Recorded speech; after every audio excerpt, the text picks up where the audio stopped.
അഥവാ നായ്ത്തുളസി അമേരിക്കൻ സ്വദേശിയായ ഈ ചെടി കൃഷിത്തോട്ടങ്ങളിൽ സമൃദ്ധമായി വളരുന്ന ഒരു കളയാണ്.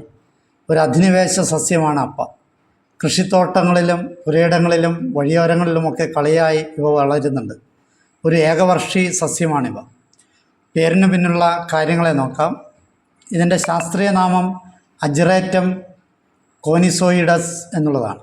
ഇതിനെ ഇംഗ്ലീഷിൽ billy goat weed, chick weed, goat weed, white weed, മെൻസ്ട്രാറ്റോസ് എന്നിങ്ങനെ പല പേരുകളുണ്ട്. വിയറ്റ്നാമീസുകാരുടെ ഇടയിൽ വൃത്തികെട്ട മേഖലകളിലെ വളർച്ച കാരണം ഈ സസ്യത്തെ പന്നിമലം എന്നർത്ഥമുള്ള പേരാണ് ഉപയോഗിക്കുന്നത്. രൂപവിവരണം നോക്കാം. രോമാവൃതമായ കാണ്ഡം നിവർന്നു നിൽക്കുന്നു. മൂലവ്യൂഹം അതായത് റൂട്ട് സിസ്റ്റം ഭൂമിക്കടിയിലേക്ക് ആഴത്തിലിറങ്ങുന്നുമില്ല. ഇല രോമാവൃതമാണ്. വക്കുകൾ ദന്തുരവുമാണ്. പുഷ്പങ്ങൾ കാണ്ഡത്തിൻ്റെയോ ശാഖയുടെയോ അഗ്രഭാഗത്താണ് കാണപ്പെടുന്നത്. ഇതിനെ ശീർഷമഞ്ജരി എന്ന് പറയുന്നു.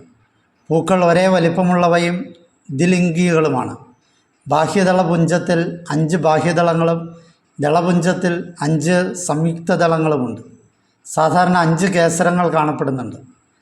പരാഗകോശങ്ങളുടെ അഗ്രഭാഗത്ത് ഒരു സൂക്ഷ്മ ഗ്രന്ഥിയുണ്ട്. ജനിയുടെ വർത്തികാഗ്രം വിഭജിക്കപ്പെട്ടിരിക്കുന്നു.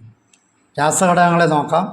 ഈ സസ്യത്തിൽ പൈറോലിസിഡിൻ, ആൽക്കലോയിഡുകൾ, ലൈക്കോപ്സാൻമൈൻ, എക്കിനാറ്റിൻ എന്നിവ അടങ്ങിയിട്ടുണ്ട്. ഉപയോഗങ്ങളെ നോക്കാം. ഇലയും വേരുമാണ് ഔഷധ യോഗ്യമായിട്ടുള്ളത്. അപ്പയുടെ നീര് വാതരോഗ ശമനത്തിനുള്ള എണ്ണ കാച്ചാൻ ഉപയോഗിക്കുന്നുണ്ട്. ഇല പിഴിഞ്ഞെടുത്ത് ചാറ് മുറിവുണക്കാൻ ഉപയോഗിക്കാറുണ്ട്. ഇലയുടെ നീരിന് അണുനാശക ശക്തിയുണ്ട്. അതിസാരം, ഉദരസംബന്ധമായ അസുഖങ്ങൾ, മൂലക്കുരു ഇവയുടെ ചികിത്സകളിലും ഇവ ഉപയോഗിക്കാറുണ്ടെന്ന് പറയപ്പെടുന്നു. പാർശ്വഫലത്തെ നോക്കാം. ഈ സസ്യം അമിതമായി ഉള്ളിൽ ചെന്നാൽ കരളിന് ദോഷകരമാണ്.